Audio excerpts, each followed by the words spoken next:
মদিনার বাজার দিয়ে নবীজি যাচ্ছেন, নবীজির একটা ওট পছন্দ হয়েছে। তো নবী ওটের মালিকের কাছে গিয়ে জিজ্ঞেস করলেন, ভাইয়া এই ওটটার দাম কত?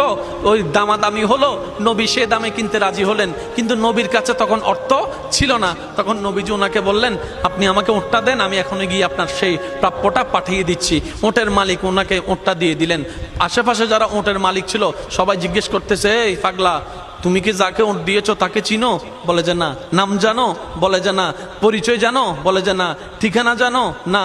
তো তুমি যে ওটটা দিয়ে দিলা, উনি যদি ওটার টাকাটা না ফাটায় তখন তো তুমি লসের মধ্যে চলে যাবা। সে ওটের মালিক বলে, এত সুন্দর নুরানি চেহারাওয়ালা কখনো বাটপার হতে পারে না, কখনো চিটার হতে পারে না, কখনো মিথ্যুক হতে পারে না।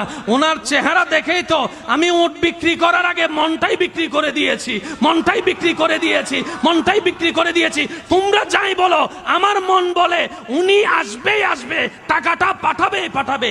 এই কথা বলতে না বলতে কিছুক্ষণ পরে নবীজির একজন সাহাবা এসে বলছেন, একটু আগে একজন ওট নিয়ে গিয়েছেন, কাছ থেকে ওটের মালিকটাকে একটু দেখতে চাই। উনি বলে যে আমার থেকে। তো উনি বললেন, আমাদের নবী আপনার থেকে ওটটা নিয়ে গিয়েছেন, ধরেন ওটের টাকাটাও দিয়েছেন, আপনাদের খাবার জন্য কিছু খেজুরও হাদিয়া পাঠিয়েছেন, খেজুরও হাদিয়া পাঠিয়েছেন। ওই ওটের মালিক বলে, ভাইয়া টাকাটাও রাখেন, খেজুরটাও রাখেন, আগে আমাকে ওনার কাছে নিয়ে যান। আমি ওট বিক্রি করি নাই, আমার দিলটাই বিক্রি করে দিয়েছি। ওনার চেহারা মোবারক দেখে আমার মনটাই পাল্টাই গিয়েছে, আমি কালিমা পড়ে মুসলমান হয়ে যেতে রাজি আছি। সুবহানাল্লাহ। जिसका कोई सानी नहीं वो नबी हमारा है, मुस्तफा की अजमत का हद ही ना किनारा है। आशिक बोले, लम याति नजीर कफी नजरिन मिसले तुना शुद्ध पैदा जाना। চিৎকার দিয়ে বলেন না সুবহানাল্লাহ। ওই নবীটা কাদের নবী? হয় নাই, সবার আওয়াজ বলেন, ওই নবীটা কাদের নবী?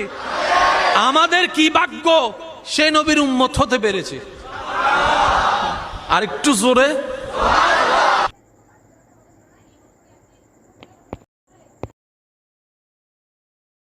মদিনার বাজার দিয়ে নবীজি যাচ্ছেন, নবীজির একটা ওট পছন্দ হয়েছে। তো নবী ওটের মালিকের কাছে গিয়ে জিজ্ঞেস করলেন, ভাইয়া এই ওটটার দাম কত?